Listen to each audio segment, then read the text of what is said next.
Yeah, that's what I got. Yeah. You got it, right? It's the biggest it's... story.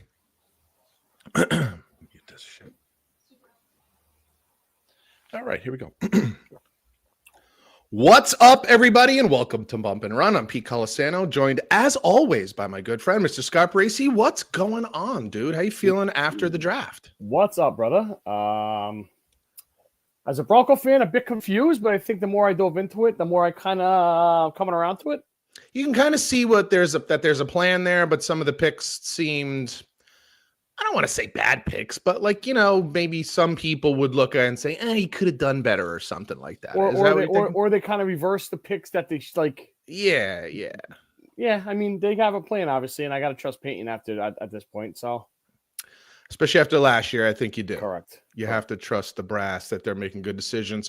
I think there was some questionable. I think there were some. I guess you can call them questionable. I can't think of another word right now for it, but there were some picks that were like, head scratchers, I guess you can say.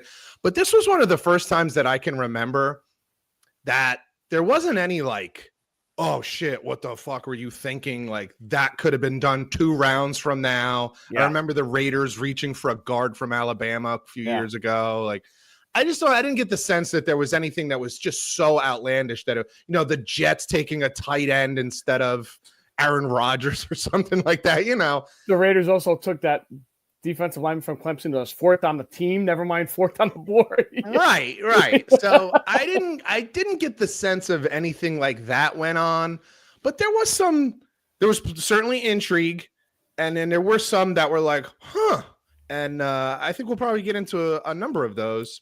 Obviously, the elephant in the room that we will address, I addressed through different social media sites with a couple of videos that actually were pretty popular. Shedeur Sanders dropping from the 3rd pick in the draft to 5th round in the draft. And even that, if you really go and look at the video, every team has a camera on them when their pick is in and they show them clapping and like, oh yeah, they're really excited. It looked like the owner was happy and that the coach and the GM were held hostage. And they had a little sign under here that you couldn't see. The owner couldn't see that says help, because they clearly weren't happy with taking Shedeur. So the reality is he shouldn't even have gone to Cleveland in the 5th round. It's crazy. It's crazy to think. I want to just say this about him. We talked about this last week, but I'm going to bring it up again. The reality of Shedeur Sanders is he is not 1st round physical talent wise. Right. He's just not. He's 6'1" at the most, 210 pounds. So what are we talking about? He's me. Now, he's not me at 51 years old, but he's me. And I would be considered undersized, especially no matter what my stats were, especially for the 1st round of the NFL draft. He has he doesn't have a weak arm, but it's not a strong arm by any stretch of the imagination. And he's not what we would call a running quarterback. I don't necessarily think he has bad mobility. I think he's got pretty decent mobility in the pocket, but there are no traits that stick out that say, wow. When we look at like a couple years back and Anthony Richardson, I looked at him and I said, this is a reach. He has nothing backing up the physical traits.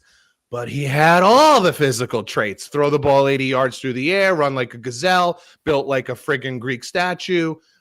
Like he had it all that you want on a physical traits. And people like me would say, why would you pick this guy? He has never shown the ability to be that type of high production quarterback. But guys in the NFL, coaches in the NFL, GMs look and they say, dude, you're working with a beautiful piece of equipment here. I don't have to worry about arm strength. I don't have to worry about mobility. I don't have to worry about body strength. Can he take the beating? Shedeur's the opposite. And that's one part of it. That's one thing that's going to make him drop. And then you add the baggage. And if you're out there thinking, oh, well, because he's brash. No, because his father said there are teams that he won't go to. And oh, by the way, he mentioned Cleveland by name. He said, I like some of the things they're doing over there to improve the culture, but my son's not going to play there. Actually, you were wrong. But you turned a lot of people off. On his pro day, he was telling scouts, you're conducting this thing wrong. hashtag legendary in the background during his, during the draft. There's a big party going on with $100,000 necklace on. You're not legendary if you haven't even played it down yet, dude. So what I was hearing today, the last couple of days, is that probably 80% of GMs and 80% of scouts, whatever, 80% of the organizations looked at him as a backup. So first of all, you're not drafting a backup in the first round. You're probably not drafting a backup even in the second round. Like we talked about last week, first and second rounders, we expect as an organization, we expect those guys to be starters or at least borderline starters, soon to be starters.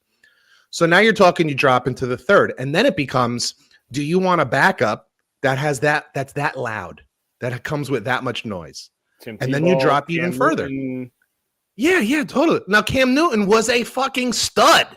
Yeah. You know what I'm saying? So you go, okay, we'll deal with it because the physicals are off the charts. Like you've never seen a guy like that before, a 6'5" middle linebacker playing quarterback, So that's the point, right? You have the noise without the physical traits.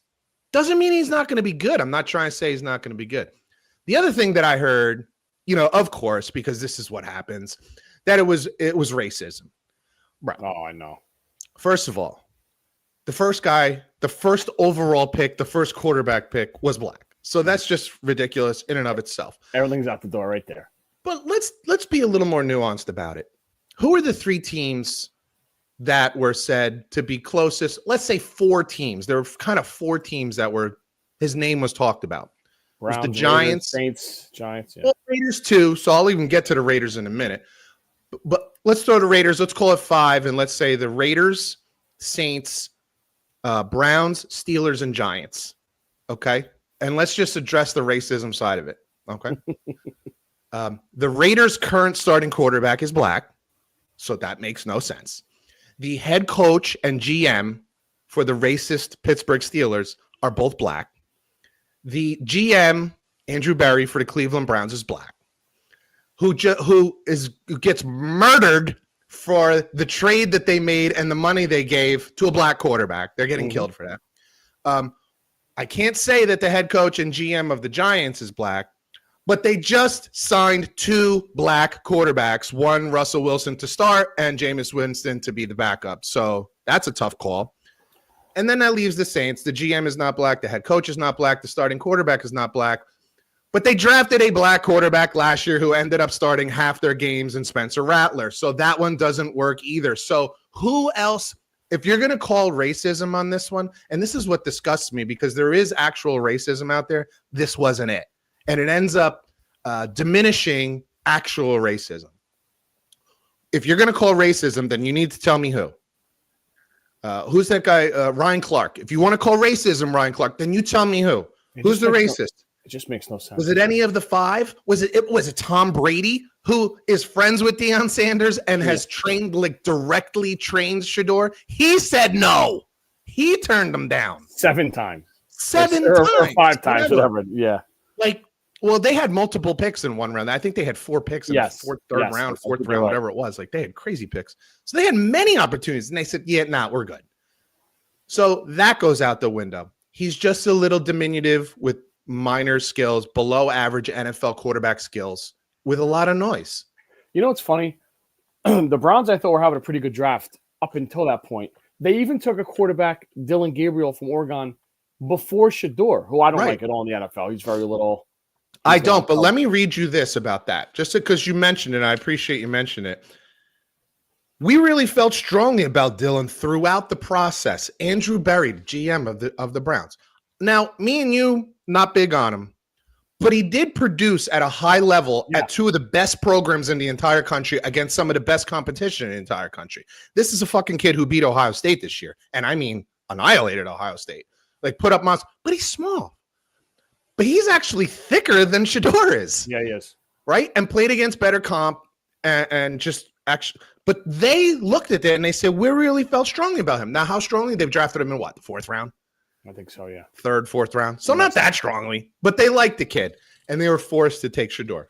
Go ahead, please. I just wanted to add that to what you were saying. No, yeah. I mean, they get some crazy draft picks for trading back 3 spots in the draft. We'll talk about that in a minute, too. Mm-hmm. They take maybe the best defensive lineman in the draft, Yeah. and you put him with Myles Garrett. It's going to be tremendous. You got another first round pick next year, which they need because their quarterback room is an absolute disaster now. Right. Worse than we thought it was a week ago. For sure.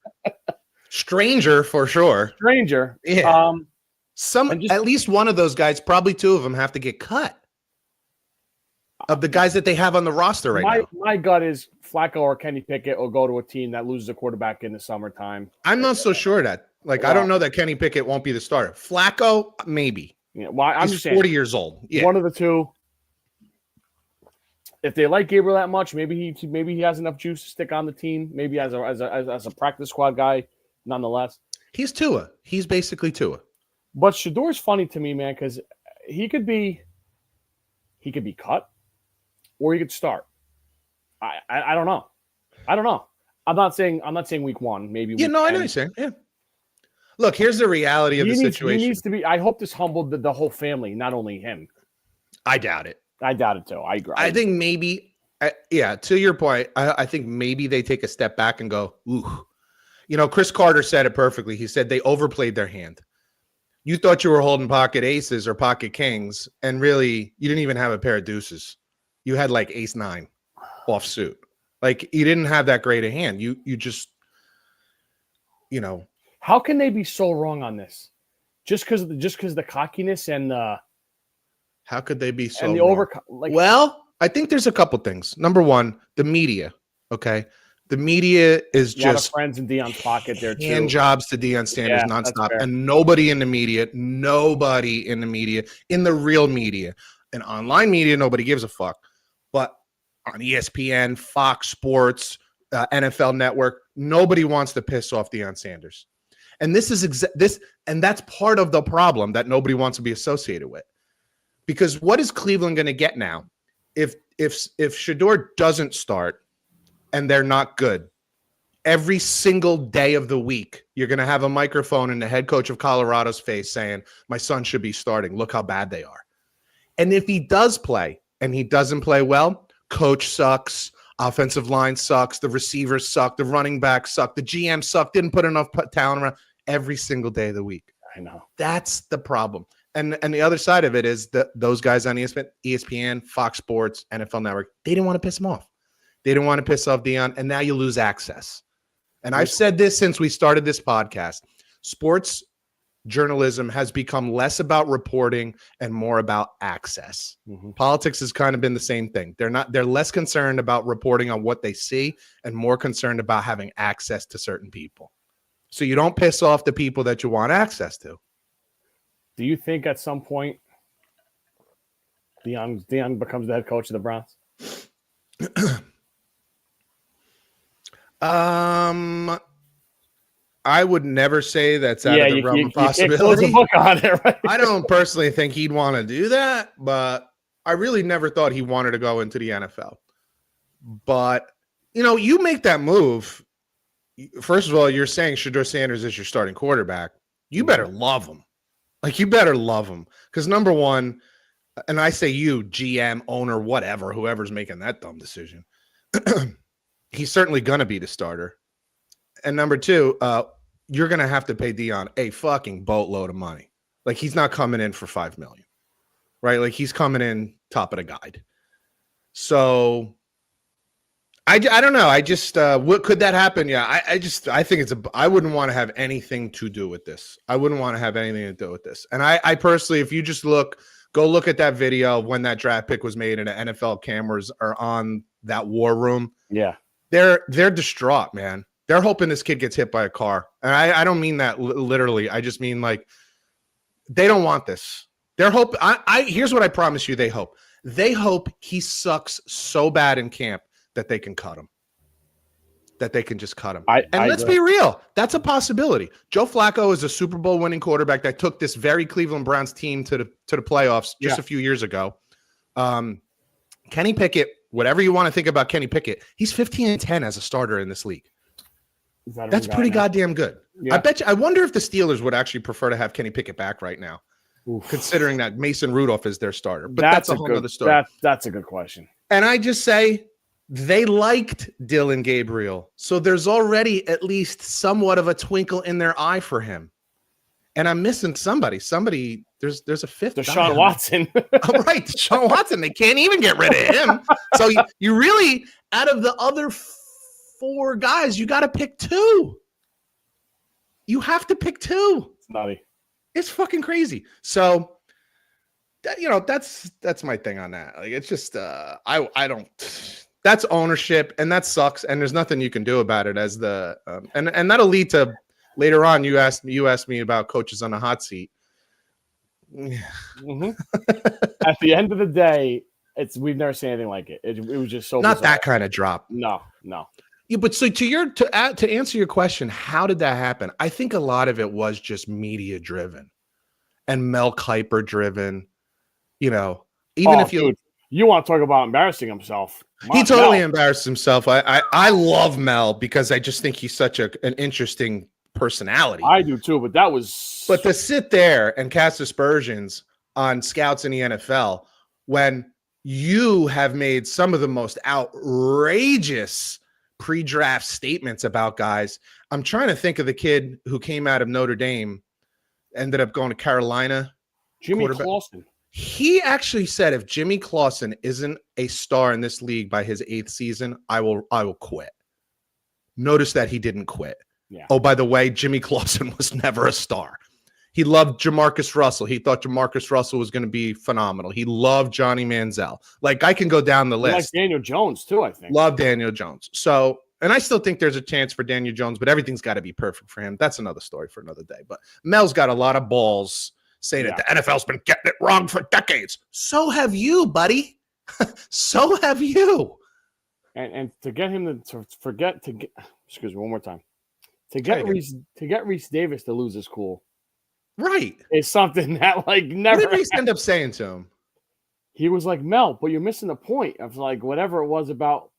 The 32 teams didn't like him. Right. It's not one. You can't just yell at one team. It's the whole league. This is not, that's just it. This is not Aaron Rodgers slipping through and getting picked, 20-something that he did. This is not Lamar Jackson slipping through and then Baltimore 32, they couldn't jerk off fast enough to get up to back into the first round to pick him at the last pick of the first round, whatever it was. This isn't Dan Marino slipping to late first round. This is, you are so wrong. And we're going to get into some other players here, but Greg Cosell is one of the few guys that I have a lot of respect for. And I feel like I have a lot of knowledge, especially when it comes to quarterbacks and wide receivers in particular. But I will defer to him almost all the time. Almost all the time. Not all the time. Almost all the time. And here's why. I saw him today. And he was about to start talking about a player. I think it was about Travis Hunter. And he says, I don't know if this has been said because I don't listen to anybody else. And then he went on to say what he was going to say. And that says it all to me. Greg Cosell doesn't listen or watch what anybody else says. Greg Cosell buries himself in tape for 15 hours a day, like a goddamn lunatic for the last 45 years. And he just goes by what he sees. He looks at what he sees and he tells you what he sees. Here's what I like. Here's what the problems are. Take it for what you will. He doesn't look to what Mel says. He doesn't care what Todd McShay says. He doesn't care what the NFL Network says. Daniel Jeremiah. He doesn't care what. And I have a lot of respect for Daniel Jeremiah because he has been a scout. But you are not a scout anymore. You are in the media, and you do have to be careful with what you say. Whether it's piss off Dion or get people at the NFL Network pissed, and they don't put you on as much. When your job is on the line, you kind of toe the line a little bit. So I just trust him a lot. And he said the same thing. He's just like, when you take a guy in the first round, there's usually something that you could point to that go, this guy's got this that nobody else has. And he's got none of those. It's not size, strength, speed, arm strength, coming from a big school national championship, Heisman Trophy. There's nothing that you point to that you can say this thing is elite. It's just not. So that's what caused the initial drop. And then now if you're looking at him as a backup quarterback, who wants a backup with noise? Nobody. You want Chase Daniels, who you don't even know he's on your team. Right. That's who you want. Right. The Jacksonville Jaguars trade up 3 spots to the number 2 for Travis Hunter. Rumor has it that he's going to play both. I think he's going to play definitely majority corner, and then he's going to have a lot of packages for a wide receiver. You think it's going to be a majority corner? I think that's what I'm hearing. Okay.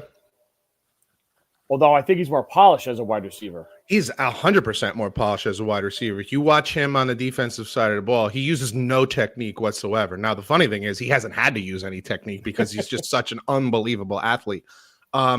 I kind of ripped into this, and I think that might be a little strong way of wording it, but I kind of ripped into this the day after the draft when I talked about it, not because I don't think he's a special player or a special athlete, but because of what Jacksonville gave up to get him. Yeah. They gave up a package that you would really have to have a hard time giving up for a quarterback to move up three places to get a quarterback. I mean, they gave up another pick in next year, another first-round pick in next year's draft. What if they stink again? That could be a top 10 pick. And there's plenty of good reasons to think that they could stink again. Sure. So, especially when you see the look on the face of their head coach. So, Duval. oh, man. So there's where I have a problem with the move. Like if Cleveland would have taken Travis Hunter with the second pick, I'd have no problem with that whatsoever. But then I look and I say, let me ask you this. Is Travis Hunter, if he was just a wide receiver, would you consider him the best wide receiver in this draft?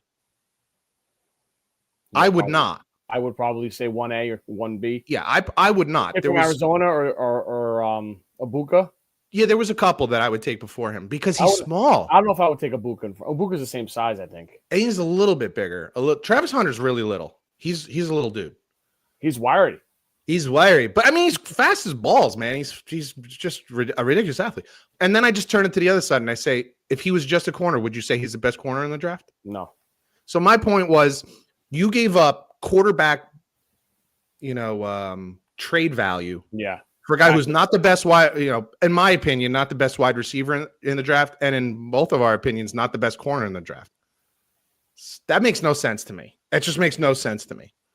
So what Greg Cosell said is, now I remember, this is what he was saying. Like, I don't know if anybody's mentioned this, but because I don't pay attention to what anybody says, but he said, what you have to remember now is that when you're a pro, this is all you do now. How is he going to be in a meeting for wide receivers when he's supposed to be in a meeting for cornerbacks, when he's supposed to be in a meeting for wide receivers? Like, these coaches are really particular, and these game plans and these things are very complex. Absolutely. This is not college anymore where you could just show up and do your thing. Like, so how do you do both all the time? Like you said, packages are one thing. And I actually think he'd be better off being a wide receiver and a sometimes corner, like in specific situations or something like that. Nickel, dime, whatever. Or even just lock a guy up. Like, I just want a one-on-one situation. We're going to put you out on third down against, Nico Collins. And you're just going to lock him up and you're just one-on-one on him. Like, there's not much game planning. There's not much for him to think about. Like, what do I have behind me? Blah, blah, blah. It's simple. But that's a question that nobody's really talked about on TV. The question, he's going to play 120 plays a game.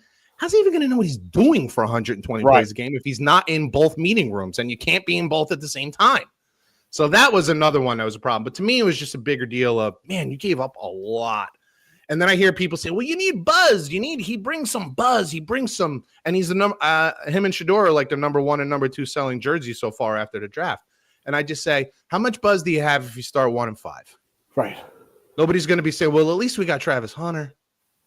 Nobody cares. You got to win. Winning brings buzz. Winning draws buzz. That's it. In the most awkward TV announcement of all time, in the middle of the first round, when the two chicks came out and were saying the schedule release date. Yeah. Were you still awake for that? I think I turned away at that. Like, I turned away for a second when they came out. What the hell? And they were saying that when they got off the screen, they were talking about like scheduling. And they're like, Jaguars, they're easily going to get 4 primetime games now because of Travis Hunter. I'm like, they said really? That? Yeah. Jesus Christ. I'm like, oh my God. Yeah, I wouldn't count on that.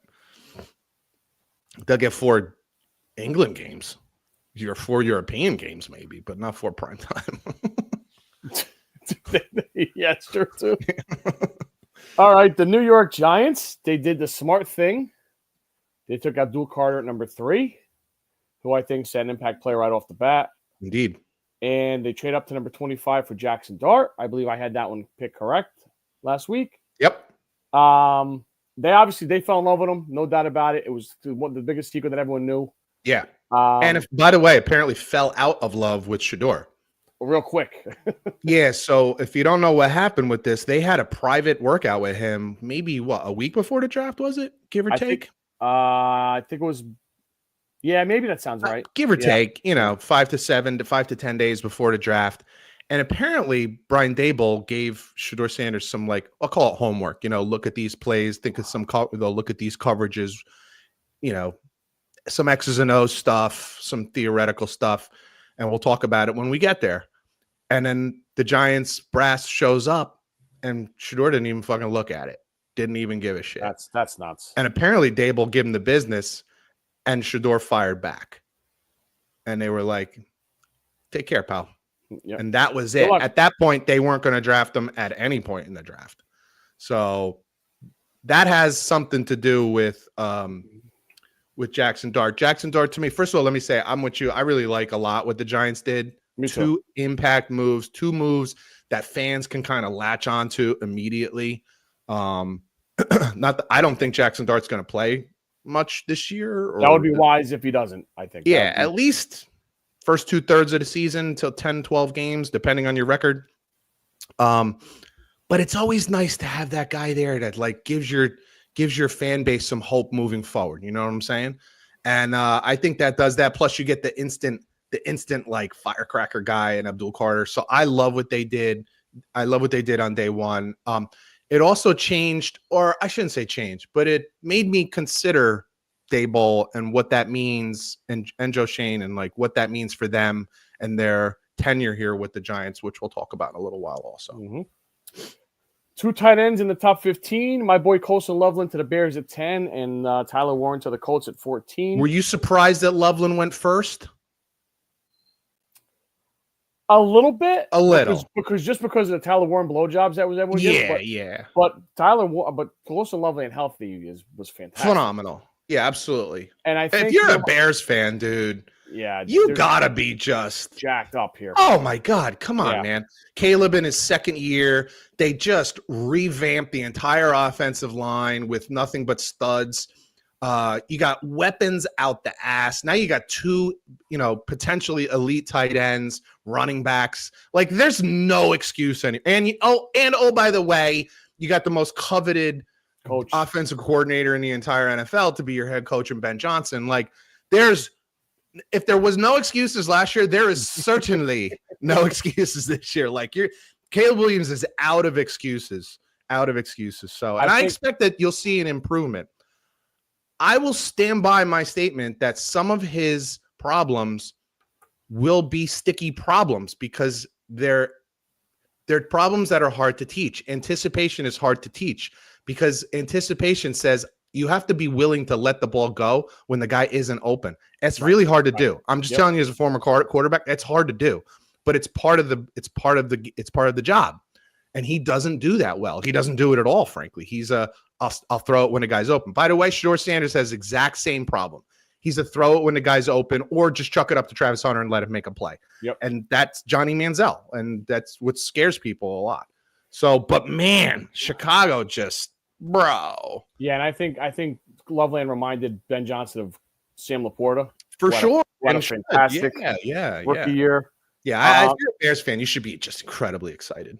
And on the other side of it, too, Tyler Warren, good pick at the Colts. They in the position lead. Yeah. Exactly what they just have, obviously, quarterback issues and, But, big body, you can do some trickery shit. If that's what the Colts want to do, you could do, line them up anywhere and they can have some fun with them. So, but absolutely. It's like I said last week, the Brock Bowers production got those guys fucking. For sure. And I heard one more thing about Lovely, and I heard Rappaport was on McAfee Monday and they were recapping the draft. And they said there was a lot of calls to get up there. Really? To get Loveland, because when Loveland got picked, the call stopped. Oh shit! Yeah, so Loveland was the ball, the bell of the ball. They were saying. So what's interesting about that is Loveland is more like Kelsey, almost like pure receiver. He's not much of a blocker. Correct. Where Warren is more like, say, Kittle. He does both. But Loveland probably is a little better receiver than Warren. Downfield threat, home run threat.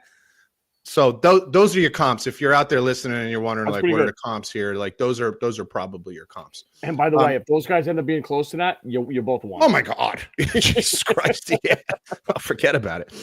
Two of the guys that I just wanted to mention that were we kind of lumped together last week were Ashton-Jeanty and Harrison from North Carolina. Marion, I think. Hampton. What did I say? Harrison? Hampton. Yeah. And so that was another thing that Greg Cosell talked about today. He was saying how, first of all, he loves Jeanty, thinks he's amazing, and his superpower is balance. Like that balance after contact, right? Like that's the thing where you see guys that you say like, oh, they're great after first contact. Well, how? Because they just have that low center of gravity and that balance to say you bounce and you still are able to, like, you know, almost hit full speed by another 1 or 2 steps. Like you don't lose much. And he has that. But his point was that these two guys are like a hair separate. They actually both have similar skills. They're actually both a little low to the ground, low center of gravity, good bounce off, good balance, breakaway speed. So you can look at the Raiders and you can look at the Chargers and say both of them. And by the way, both of these guys fit exactly what those head coaches want to do. You know, Pete Carroll wants to run the ball first, throw the ball second. So that's Jeanty, workhorse. Yeah. And you obviously, you know what Harbaugh wants to do. Yeah, obviously Harbaugh wants to run the ball first, be physical. So both of those guys, really nice picks. You know, Hampton, some thought that was a bit of a reach, but I'm just like, it's not if that's your guy. Like, it's not like he's a third rounder going in the first. Like, you know, some people say, well, he could have traded back. Yeah, but as soon as you trade back, you might lose your guy. So I'm just not with that. If that's your guy and that's who you target and he's there, you fucking take him. Like, and he's going to be a difference maker, you know? So I like both of those guys. Greg Cosell likes both of those guys. That means a lot to me. So good job with the picks there. Like I said, there's not a lot. What do we have here that we're like, what the hell were you thinking? Why were you doing this? Like, there's not a whole lot of that, you know? And it's interesting in a draft that most people looked at that wasn't a great draft. You certainly didn't have depth at quarterback. Wide receiver was a little thin this year. It was. So, you know, for there not to be many what we would consider obvious mistakes, it's pretty good by most of these teams. The Packers take a wide receiver in the first round for the first time since 2002. 2002, yeah. I was playing for you in fucking 2002. Oh my God, that's fucking crazy. Wide receiver, what's it? Matt Golden. What was his first name? Something Golden. Yeah, I don't remember his first name. Yeah, from Texas. From Texas. Pretty cool. You know, when the home crowd that's hosting the draft gets their draft pick, and everyone goes bananas. You know, Aaron Rodgers was sitting there like, these motherfuckers. Son of a bitch. Yeah. The Ravens. The funny thing is, they actually took another wide receiver later in the draft. Yeah. And meanwhile, you and I look at them as having one of the youngest, most exciting wide receiver rooms in the entire league, and here they are just adding to it. I think Watson's a little there because he got hurt in January. Gets hurt all the time. The Ravens and the Eagles, the fucking rich get richer. They continue to have guys fall in their fucking laps. It's just insane. To me. It's insane. The Ravens get Malachi Starks from the Georgia Bulldogs at number 27. Safety? Yes, sir. Yeah. And he'll go with Kyle Hamilton. Like, what the fuck, man? That's unbelievable. And the Eagles get Jahad Campbell, middle linebacker, at 31. They traded up one pick because they didn't want to make sure anyone else jumped up and traded him, which I think is smart. You don't give up much for that anyway. From Alabama, a perfect fucking linebacker for the Eagles. Yeah, I wrote those defensive tackles, dude. I said this was the steal of the draft. At least you could say the steal of the first round. What was the reason he fell? Was there some character issues or was it injury issues? No, I think he was a little banged up, and I think he ran a slower number than they wanted him to. Okay.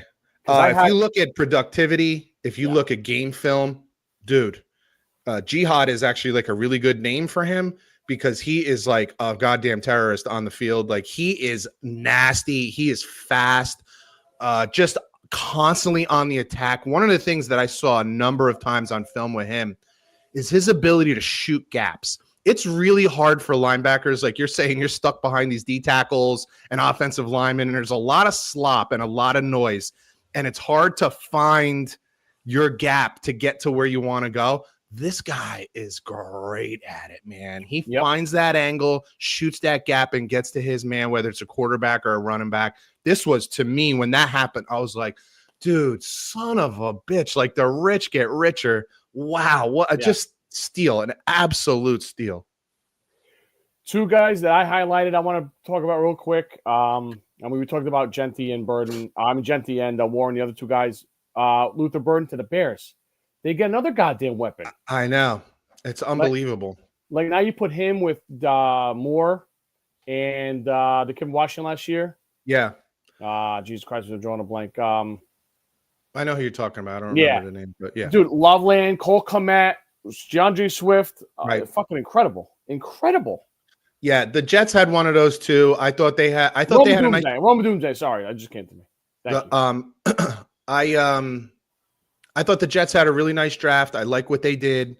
I like what they did a lot. They went from 2 years ago having maybe the worst line in the NFL to potentially one of the best offensive lines in the entire NFL with their first pick. But they also, to me, had what I say is a potential steal. There are issues here, but there's a potential steal where Arian Smith from Georgia, wide receiver, ran like a 4.3 40, 6 feet tall, 180 pounds. You talk about a guy who can blow the top off. The issue, it's not work ethic, it's not character, it's not anything like that. I think he had 10 drops like last season. I don't know if that's his career or last season. It's a lot if it's his career. I it's a remember disaster if it's, if it's one season, it's a disaster. He was dropping wide open balls. I mean, bro, 10 is that's more. It's like one a game. That's a lot. So, but he was one of the fastest two receivers in this draft. And one thing about that dude is if you just get him on the jugs machine catching 200 balls a day, that shit goes away. Like he's not going to be dropping 10 passes. That there are things that coaches just can't fix. That's one of the few that coaches can fix. Yeah. Like reaction time is one of those that's just hard, dude. It's very difficult to improve someone's reaction time. But like if you're naturally a good receiver, it's not like he's letting balls hit him in the fucking face or something like that, like we see in movies or something. Like it's more of a concentration issue. That's the kind of thing you can beat that out of them for sure. And if they do, this is an absolute steal. That and every Georgia Bulldog needs their own personal driver. It does seem that way for sure. The other guy I want to talk about, my boy Willie Johnson, fell a lot deeper than I want him to. But obviously him, and we all thought he was dropping, but not that much. 47 to the Cardinals. Steal, by the way. Dude, I talked about last week. Listen, if he doesn't last 10 years, he's going to last 5 or 6. And you know what? In the second round, that's all you can ask for. Absolutely. Anyway. Definitely a steal. Ton of Big Ten guys at Cardinal State and Ohio State, Michigan, Penn State. It's fucking, I mean, listen, that in the SEC. 14 guys from Ohio State. Yeah, 14 By the way, you know who I noticed and I was shocked? I don't know what the number is. I couldn't find it. I just couldn't find it. UCLA had a number of guys get drafted. I know. I was stunned like how many UCLA players were drafted. Those are Chip Kelly guys. That's a great point. Those are all Chip Kelly. I just was like, they're a 500 team. I don't even know if they made a bowl game last year. I think UCLA, Iowa State had a bunch, I thought. Iowa State had 2, I think, was it first round wide receivers? Second round. All right, first and second or just second? Yeah, I think second. Like 2. Yeah. Iowa State. I know. And Brock Purdy wasn't the quarterback there. Exactly. So, yeah, there were some surprises like that, you know.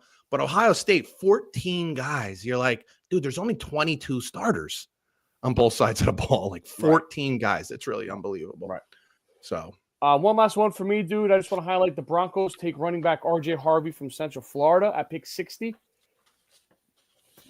Like I said, watching the draft live, I really thought there were no Hampton at 20.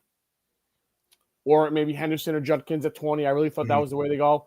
And they went corner, which I kind of understand after looking at some tape and looking at what you have to deal with in the AFC with fucking Burrow and Jackson and Allen and Mahomes and Herbert.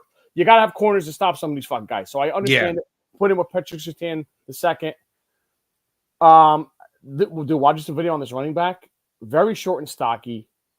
And, dude, Sean Payton's history with fucking running backs. Yeah. Alvin Kamara, Reggie Bush. Undersized running backs, nonetheless. So I could get talked into this a little bit, especially if you start lighting up the scoreboard and give Bo Nix some help. Yeah. Well, like you said, at some point you have to have a certain amount of faith in Sean Payton, especially after last season. After the first season, you might have had questions.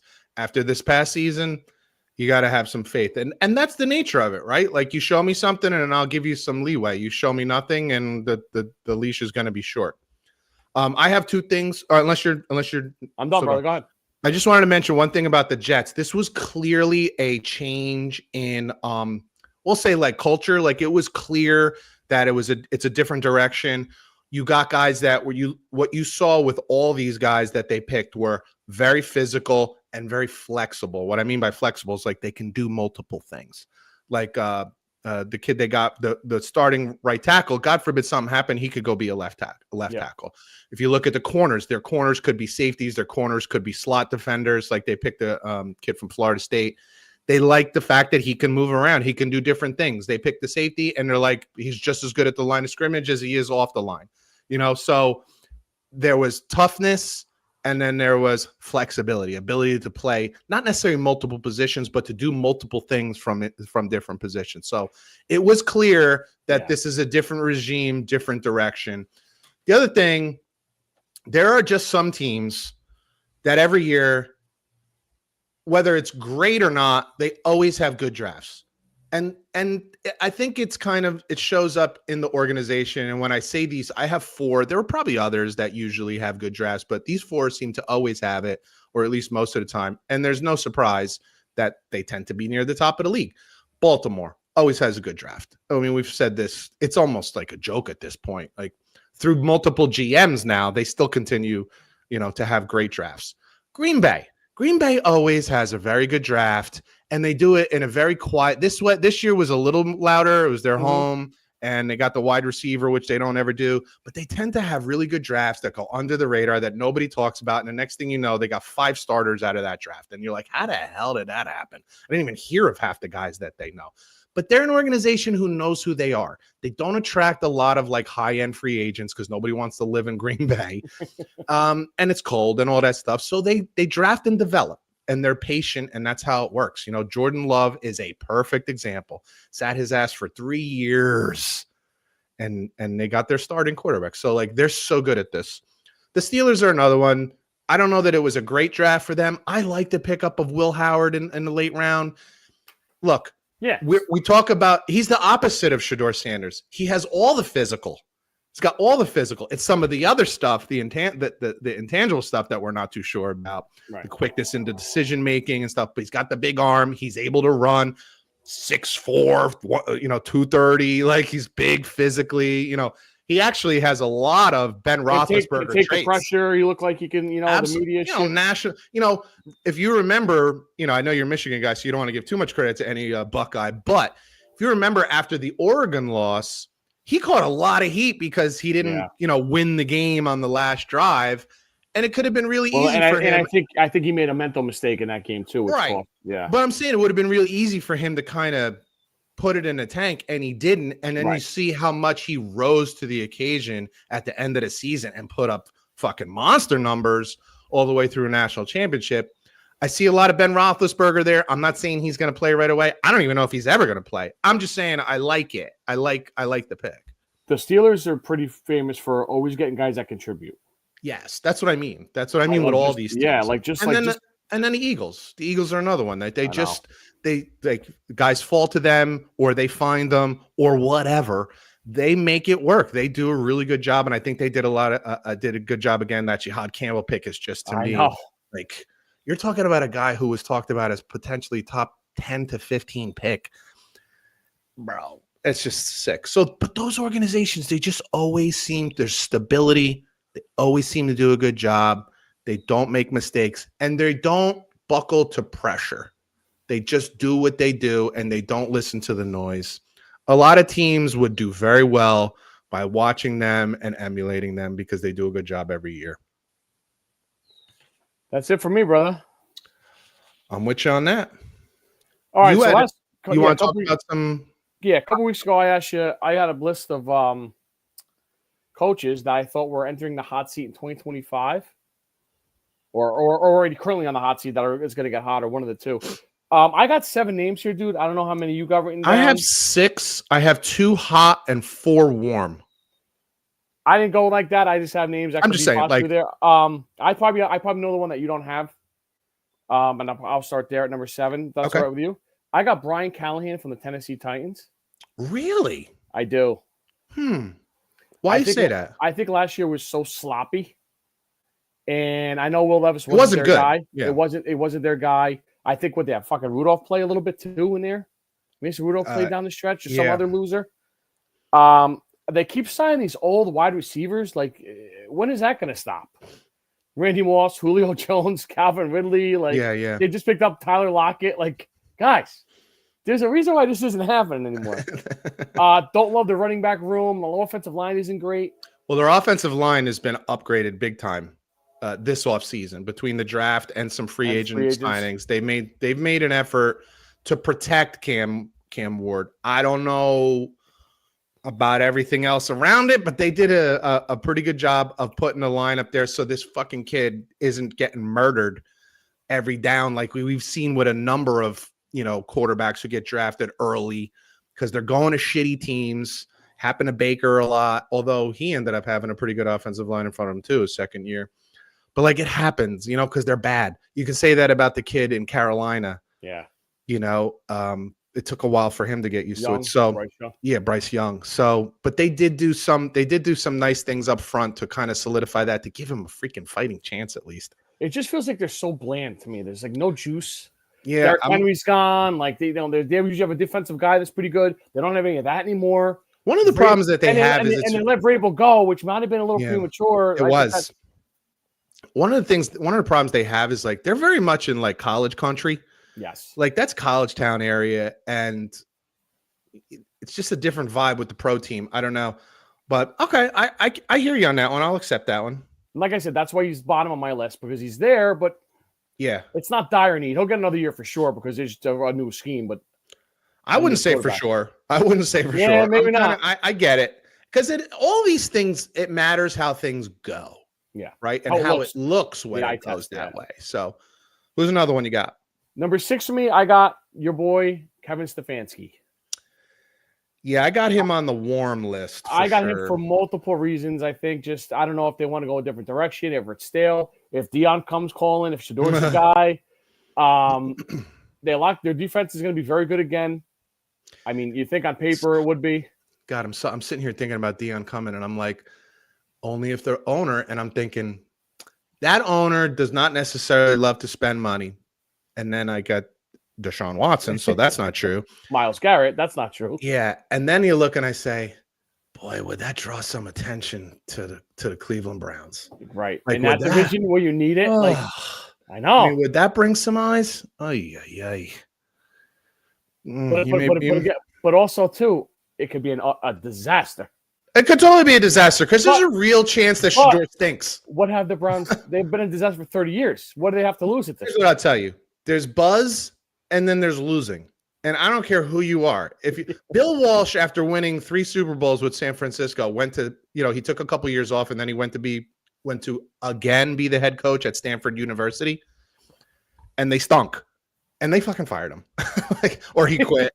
Like nobody. I mean, obviously you're so excited Bill Walsh is back and and then you stink and nobody gives a shit. Because nobody wants to stink. You don't want to suck in the end. So number 5 for me. We've been talking about this for a couple of years. Mr. Tomlin for the Pittsburgh Steelers. I have him on the warm list too. Now, it has to go a certain way. The funny thing is there's so much talk about whatever it is, 17 years, 18 years without a losing season. Why not? Why not bounce the guy on the first year that he has a losing season? You know what I mean? He got no quarterback right now. Yeah, it's a very tough situation. And look, obviously it's not because he has a losing season after having 18 of none. We've been talking about this for a couple years now. There's a definite staleness after a certain amount of time, dude. I don't care who you are. This is less an indictment on Tomlin as it is an indictment on these jobs aren't meant to be forever, no matter who you are, So, yeah, I'm with you on that one. Now, that would probably have to be somewhere in the neighborhood of 7 or fewer wins. If it's 7 or fewer, I think there's a real chance for it. Do you think Rodgers is coming? I think probably. Yeah, I agree. I think probably. On a 2-year. Is that a pro or con for him in his future if Aaron Rodgers comes and look, the circus comes to town? Aaron Rodgers is not Aaron Rodgers from many years ago, but if you look at Aaron Rodgers last year, after the first 5 games, he was pretty good. He was. I'm not saying good or great. I'm just saying he was pretty good. And more than anything, he was better than anybody the Steelers had last year, for sure. Yeah. And if you're just a little better than those guys you had last year, then you're probably winning 2 more games than you did win last year. You're certainly not losing 5 straight games to end the season. Oh, that was brutal. So there's an argument to be made that they can do better and win a playoff game. And now you have a guy who's there to kind of, for Will Howard to watch and learn from for a year or two. And on top of that, next year's draft for quarterbacks should be exponentially better. At least that's what we're hearing. So maybe you go and get a different guy next year. Yeah. And if Aaron Rodgers is still there, he can learn from him that year too. That's true. So, but I do think Tomlin is on the warm seat for sure. Number 4, you might not be on board on this one, but I know a couple of my 49er buddies definitely are. Kyle Shanahan.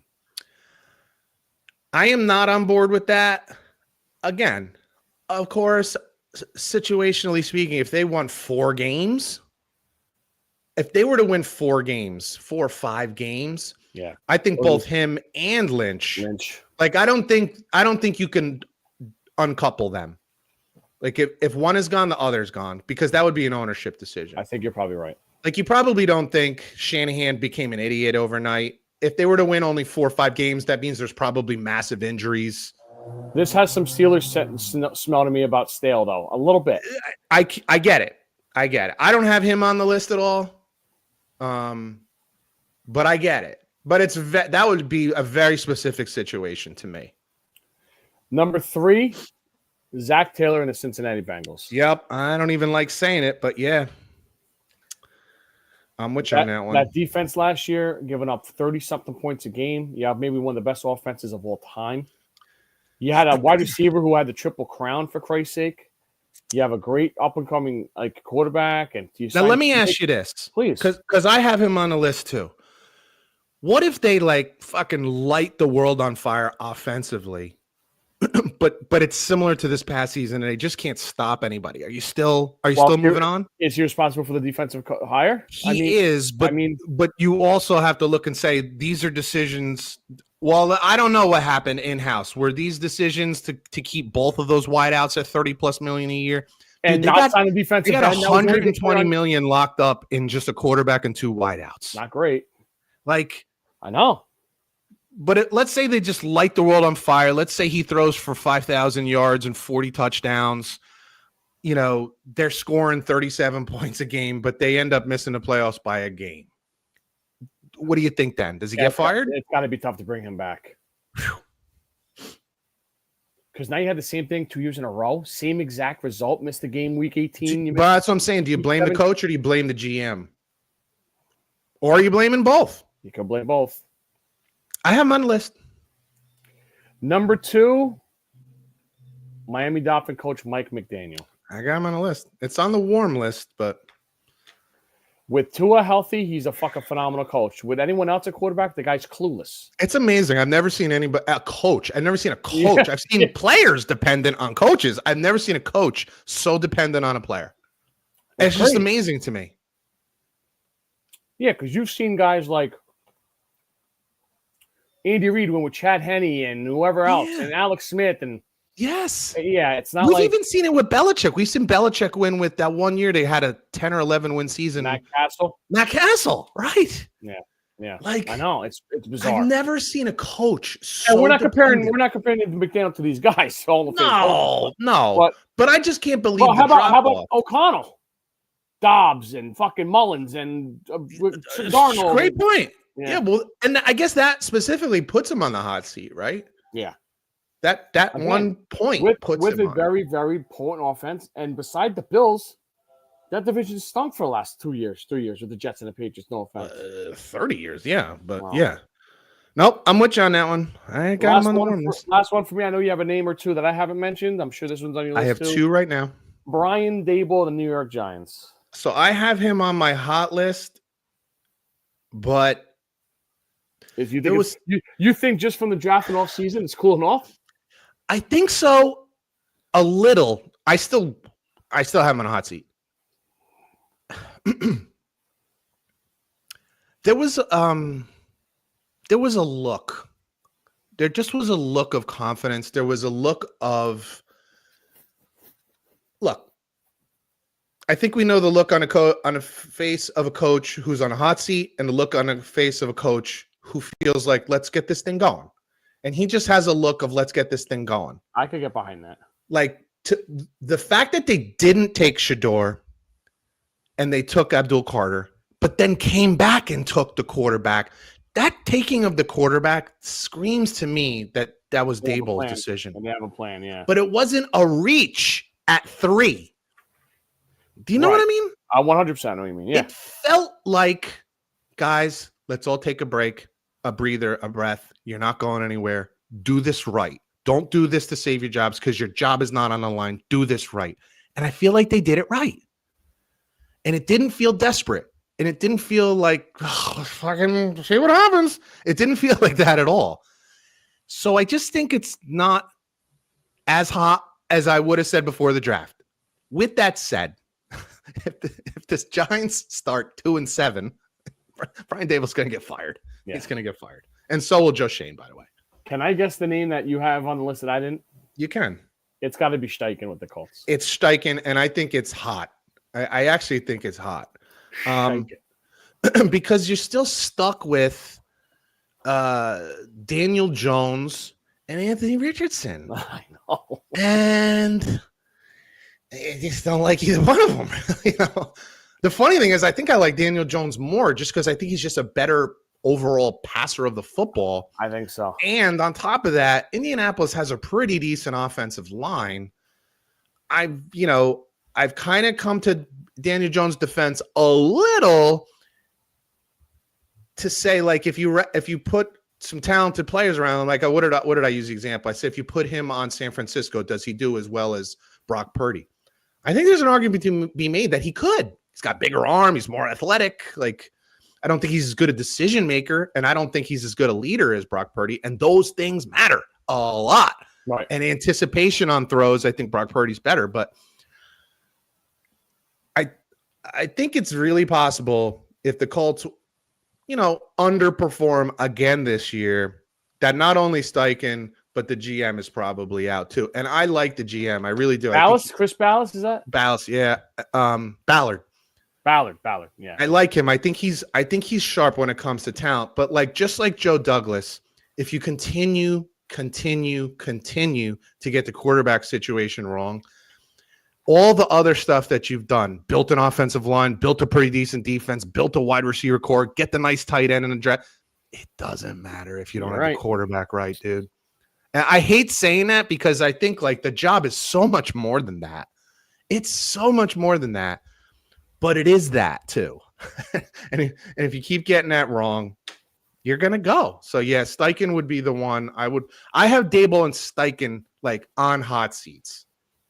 They're guys that I could see if they got off to particularly slow starts, 1-7 type starts. Yeah. You got 1 or 2 wins by Thanksgiving. I can see them being gone before the season even ends. I don't know that I could see that with any of the other guys. I can't see. I certainly can't see that with Tomlin. There's no way. That would be more of a mutual parting of ways. Yeah. I don't see that with McDaniel. Taylor. It would have to be really bad. If they were 2 and what if they were 2 and whatever by Thanksgiving, yeah, maybe he could be 2. And I just can't see with Stefanski because it feels like a reset. It just feels like a reset there. So I don't see them mid-season doing that with him. I could with Zach Taylor. I could with Steichen. I could with Daboll. Yeah. And I think someone will end up getting very lucky with Daboll if he gets fired. I agree. Some other organization gets very lucky. So. Yeah, who's off the top of my head? If he goes to the Bengals. Oh my God. You know who'd be thrilled? Fucking Joe Burrow would be thrilled. I know. Not that Zach Taylor's not good. I think Zach Taylor has done wonders for Joe Burrow, but I don't think how excited would Daboll be? Yeah. Go from Daniel Jones and Thank Russell you. Wilson to Joe Burrow and Jamar Chase and fucking what the hell's T. Higgins. T. Higgins. Like, oh my God. Yeah. Oh my God. Jesus. Thank you. That'd be sick. That would be disgusting. Right? Oh, he'd be like, bro, get me on All the right. treadmill. That's what he would do. All right. I want to say one more thing. I want to say, like, I was a little disappointed in coverage of the draft this year. And I think a lot of that is because of the Shedeur Sanders thing. It became the Shedeur Sanders draft. Cam Ward goes first overall. There was no surprise there. And while they're talking about Cam Ward going first overall, they're like, and now we got to wonder where the second quarterback, Shedeur Sanders, is going to go. And I'm like, bro.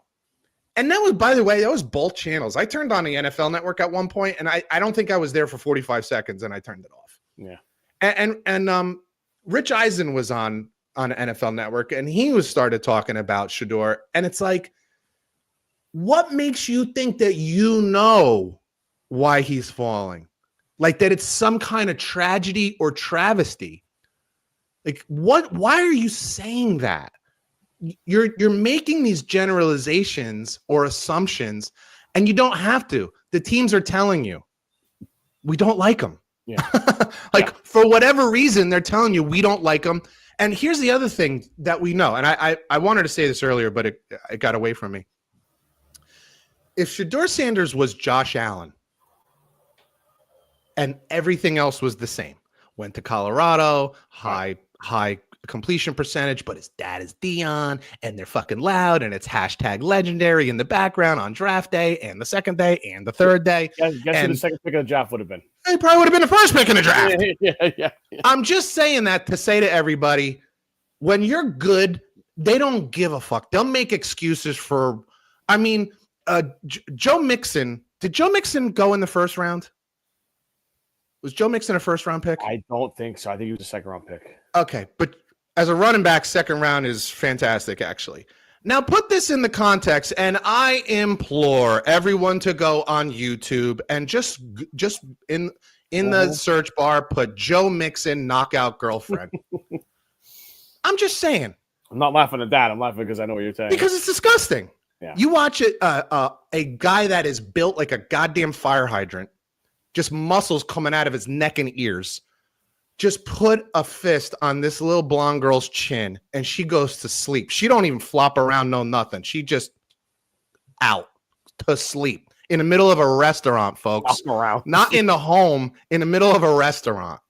He just puts her to sleep. Second pick in the draft, multimillionaire, freaking Pro Bowls. Talent trumps all, boys. Talent trumps all. If he was that good, nobody would give a shit. If he walked on the stage with his dick hanging out of his pants, they still would have picked him. I'm just telling you, it's just the way it is. Because the one thing that matters above all else in pro sports is winning. This is how these guys make their money. This is how these guys keep their jobs. Winning. That's it. That is it. Okay? So if he was that good, he'd have been picked. He's not. And the coverage of him like it was some kind of goddamn tragedy. Yeah. Folks. It was nutty. You know what the funny thing is? And I'll leave it. This is the last thing I'm going to say. He falls to the fifth round, goes to the Cleveland Browns. Guess what? He has the exact same chance he has to start as he would have if he would have been picked third. Mm-hmm. Show up, ball out, be better than everybody else. That's what you would have had to do if you were the third pick in the draft anyway. He ended up going to the right situation. He just took a real roller coaster ride getting there. Maybe. Honestly. Yeah, maybe. We'll see. I think there's a chance he's just not good enough, period. That's I think there's a real chance of that. So what's possible? All right, let's do some trivia.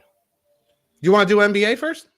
Yeah, sure. Go ahead. Real quick, I just want to say that maybe the most interesting and exciting series that we've had so far in the NBA playoffs is the Knicks and Detroit. I pointed out last week that Cade Cunningham, this has been kind of like a coming out party for him, for me, the casual fan who doesn't really start paying attention to the NBA, like watching games until the playoffs. I pay attention to standings. I pay attention to highlights. And I think the story of Detroit is amazing, and he has had this coming out party. Think about this. I think I said this last week. Detroit last season was on pace. They were on pace to have a record-breaking season, worst record in the history of the sport. A year later, They are fighting neck and neck with one of the best teams in the NBA, the New York Knicks. And Cade Cunningham has a lot to do with that. So that's been fun. But this series has been amazing. Last night was a wild game. Knicks were. Why don't you tell me exactly how? Why don't you tell everybody how exactly how it went down? It was like a minute and a half left, 2 minutes left. Knicks played like shit most of the game, as they had most of the series. I think that's why I'm not exactly excited to talk about it, because I'm more disappointed than anything else. They trade all these guys for picks and whatever for Miles Bridges, who's horrible. He's terrible. But last night's game, Knicks were hanging in there, battled back as they have all series. They get within. What did they get within 3? Yeah. Did they tie? Did they tie 2 at one point? I think they were down by 3 with like 2.5 minutes left. And then Brunson limped off, right? And then Hart limped off. And he had 2 timeouts, and they had to use one of the timeouts to get Hart out of the game. Right. And then so now they're down to 1 timeout. And about 2.5 minutes left. Yeah. And then they were expecting a dead ball at some point, and there was never a dead ball. It's just I just want to be fair to Tom Thibodeau here. This is a game. This has been one of the most physical. This felt like 90s playoff basketball. Yeah, I agree with that. Or feels like it's not over yet. Like these guys are like really rubbing. If rubbing is racing, these guys are rubbing. Like it's a very physical series. So I'm sure Tom Thibodeau is sitting there thinking there's going to be a fucking dead ball. Somebody's going to throw the ball out of bounds, a foul, anything. And there was nothing for basically 2 minutes and change. And there wasn't a dead ball until like 30 something seconds left. Well, they finally took a timeout. It finally took the timeout. So they had to get the timeout in there. It might even have been 20 something seconds left. If it was about 30 seconds left. And at that point, so that whole time, Brunson and Hart are like standing at the substation and they can't get in the goddamn game. It's just crazy because there probably hasn't been a 2-minute stretch in the entire series that there hasn't been a whistle, and meanwhile now at the most crucial time. So it's just that a little bad luck. If the Knicks lose the series, does Tibbs get fired? Oh man, Tibbs is one of those guys that rubs people the wrong way, I think. So while I want to say no, it's almost like he's hired and they're just waiting for the chance to get rid of him. Like every team he's been on, it seems like they're just waiting to get rid of him. But he's a really good coach, man. Like he's really good at what he does. He's really smart. His teams are always in the playoffs. Oh man, I don't know. That's a good question. What are their options out there too? It's well, what I would say was Jay Wright. Maybe because they had a 3-1 lead in the series, right? They were up 3-1. So if they end up losing the series, that would be bad. And lose 2 home games up 3-1 too. That'd be And lose 2 home games in the series would be awful. Yeah. Yeah. It's grounds for potential firing. Yeah. It's grounds for it. It's hard not to. There were some series that were closed out. Cleveland closed out. The Miami Heat. And oh my God, did they do it in disgusting fashion? What a closer that game was. Huh? First halftime score of the last game was 77-33. Hello. Like Miami might not have won that game if Cleveland didn't show up in the second half. 77 was almost enough just to win the game alone. Start the bus. End up losing by 50-something points. And Oklahoma City, they closed out. The Houston Rockets? Houston. Was it Houston? No. Yeah. No. Memphis. Who's Houston playing? Oh, they're playing Golden State. Yeah. Which is another interesting series, although Golden State has the lead. The other thing I will say is Minnesota is about to close out the Lakers. I don't know if they're going to do it tonight, but they're down 3-1. The reality is, and I put a little video out earlier yesterday about this, and this is no knock at all on LeBron. And I've been one to knock LeBron many times over the years. This is not. He's 40 years old, dude. And it's hard to count on a 40-year-old man in the playoffs. And here's why.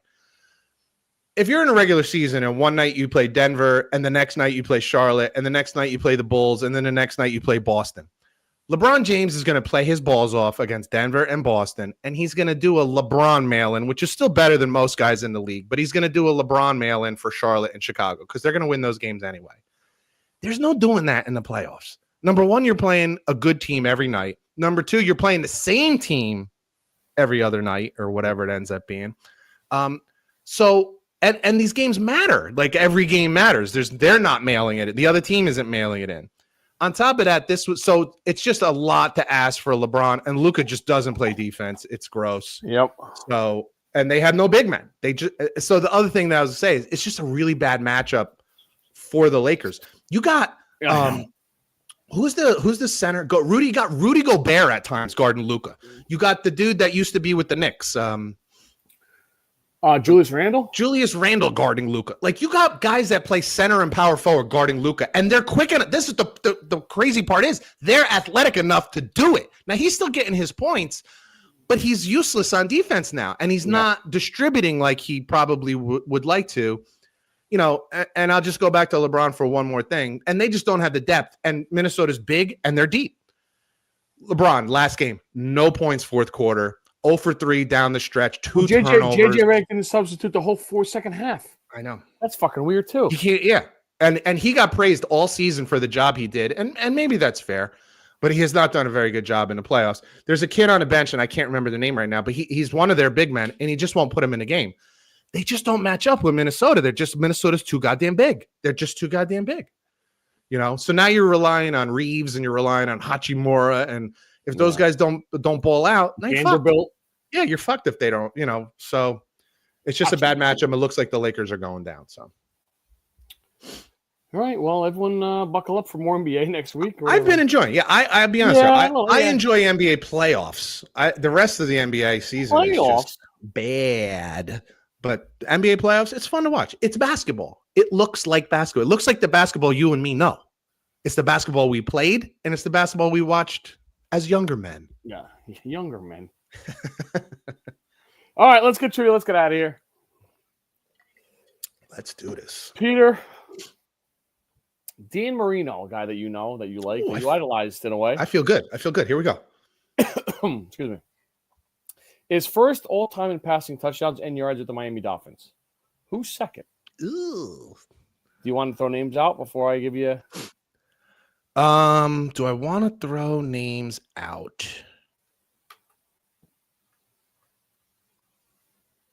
No. All right. Tua Tagovailoa, Bob Greasy. Yeah, Bob Greasy was on my mind. Chad Henne. Ryan Tannehill. Oh, Tannehill was there for a stretch. What was it, 5 years? He had a terrible head coach.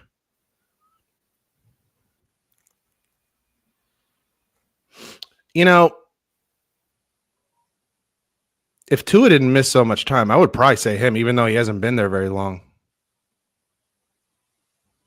They were such a running team back in the day, man. Like when Greasy was there, it was Mercury Morris. Yeah. That fucking loudmouth. Every time someone loses. Remember that? He popped the champagne. Yeah. They still do that. Oh, man. I'm going to go with Tua. Bob Greasy. Son of a bitch. I talked myself out. I got to be honest with you. I have talked myself out of more right answers than I've actually got right. I know. And the fact when I said Bob Greasy, like, yeah, I thought of Bob Greasy. And then you totally... it's amazing. I have no trust in myself. Peter, who's the leader for the Browns in touchdown catches all time? Touchdown catches? Gary Collins, Webster Slaughter, Paul Warfield, Ozzie Newsome.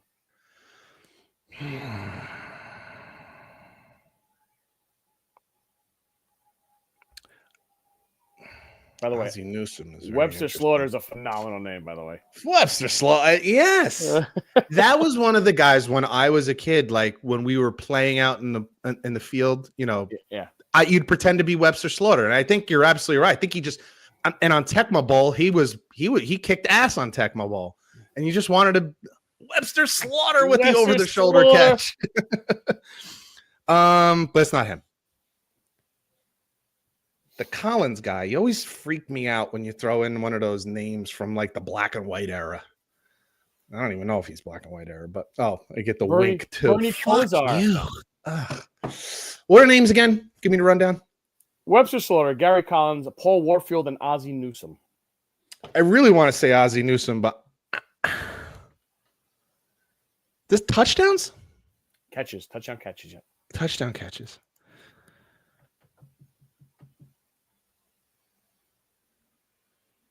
I'm gonna go Paul Warfield. Gary Collins. Of course. God damn you with this. I should just know. All right, here we go. When you throw the weird names in, that you didn't pull that off the top of your head. You don't know Gary Collins or whatever his name was. Love Gary Collins. You're talking about. Who doesn't? Who is the leader for the Redskins / Commanders in touchdown catches all time? Gary Clark, Art Monk, Charlie Taylor, Santana Moss. I'm going to go with my first instinct and say Art Monk. So you just giving this whole spiel about throwing weird names out there that should be the correct answer? Charlie Taylor. I rushed to judgment on that and one. Ladies and gentlemen, we have missed a couple of weeks, but Peter is still sucks at trivia, so some things do not change. Oh my God. It's not fair. I tried going with my instincts. Because that's what I just said too. Next week we go to baseball, I think. Anything to say about the Yankees? No, that they're doing what they're doing. They're winning series, whatever. It's just they're doing what they do. Yeah, they're just whatever. Week after the draft, watching anything fun this weekend? We have the Kentucky Derby Saturday, which is nice. The best 2 minutes in sports, as they say. Are you going to the track? I don't think I'm going to be able to get to the track because I have my first Yankee game Friday night. Nice. And Saturday I have 2 parties Saturday, so I don't look like I'm getting to the track. But I will try to place a bet somewhere. Somehow. Parties are nice, though. Parties are nice. Parties are nice. Let's just take my money and run, whatever. But and golf, I don't even know what's on this. When's the PGA Championship? 2 weeks? Is that 2 weeks? Yeah, I think so. It's definitely not this week. No. And sounds like a golf. Some baseball, yeah, some golf. Sounds like a golf in the background weekend with not a whole lot. Sounds like a lot of beverages. It sounds like a breather weekend after last week's fireworks. You know? Oh my God, yeah, absolutely. So we'll enjoy it. For Scott Bracey, I'm Pete Colasano. You've been listening to Bump and Run, and we'll catch you guys next week. Later. All right. We'll see about next week. Maybe I'll say maybe we'll take a week off. I'm no good Wednesday. I know that for sure. Okay, so we'll unless something comes up or we think of something, maybe we'll take the week off and then we'll go after that. That sounds good. And we'll lead into the PGA Championship. That sounds actually like could be pretty fun. Yeah. Maybe there'll be some other and signings. Then the NFL schedule come out. I think too, and then we could go from there. Sounds good. All right, brother. I'll have this out later on. Sounds good, man. Later. All right, bye.